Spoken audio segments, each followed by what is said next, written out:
So we have some very concerning news as per CNN that AOC was very, very credibly threatened by one of the Trump supporters on January 6th at the Capitol. And during those events, this was one of the people that was trying to subvert democracy, and they've now been charged and they've been arrested for what they said about AOC. Now, some of that's up on the screen right now.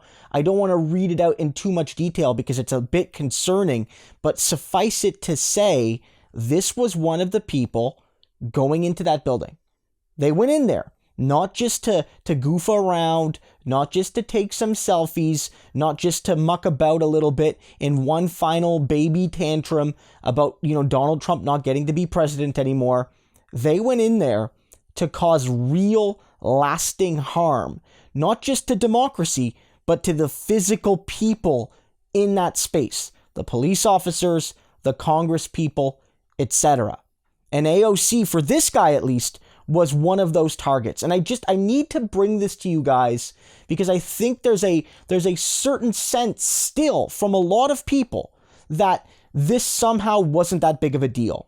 That this somehow wasn't that big of an event, that it was blown out of proportion in the couple days afterwards, and that, liberals or people on the left or progressives or whatever are over-exaggerating what happened, and that, we just need to move on as a country. The Democrats need to forget about Donald Trump and impeaching him and forget about this event so that we can unify as a country. But no, we can't do that. A lot of people, including Tucker Carlson, I covered it on this channel, and frankly, certain elements of the left that don't like AOC anymore basically now suggest that she was lying. She was exaggerating in her Instagram live video where she suggested that she became minutes away, inches away potentially, from losing her life. And she wasn't the only one. That included Mike Pence and other Republicans. It wasn't just progressives like AOC that were put in risk, at risk. It was anyone deemed not sufficiently pro-Trump. But AOC, as a vocal, leftist young woman of color who is a particular enemy of Donald Trump and is a particular target of Donald Trump, along with people like Ilhan Omar, it would not surprise me that for some of the most, angry and most hateful and most dangerous Donald Trump supporters, that they were going there in part to take her out in particular. I can tell you that I had a very close encounter where I thought I was going to die. And you have all of those thoughts where, at the end of your life, and all of these thoughts come rushing to you.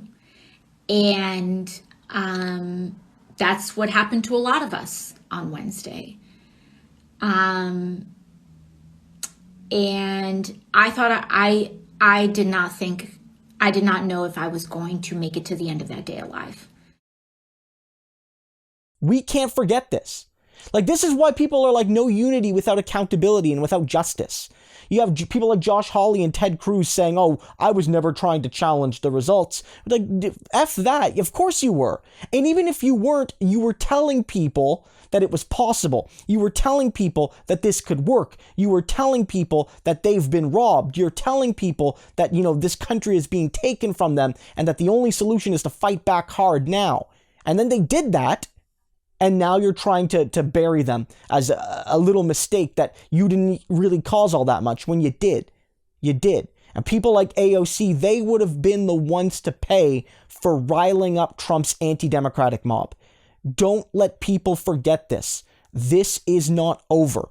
And until the people that went into the building that day face justice, and especially until the people that enabled them and egged them on, including the president, but not just the president, former President Donald Trump, but not just President Trump, face consequences, this is not over. We came seconds away from a tragedy even greater than what we saw, and people like AOC may have been at the center of that. It's horrifying to me.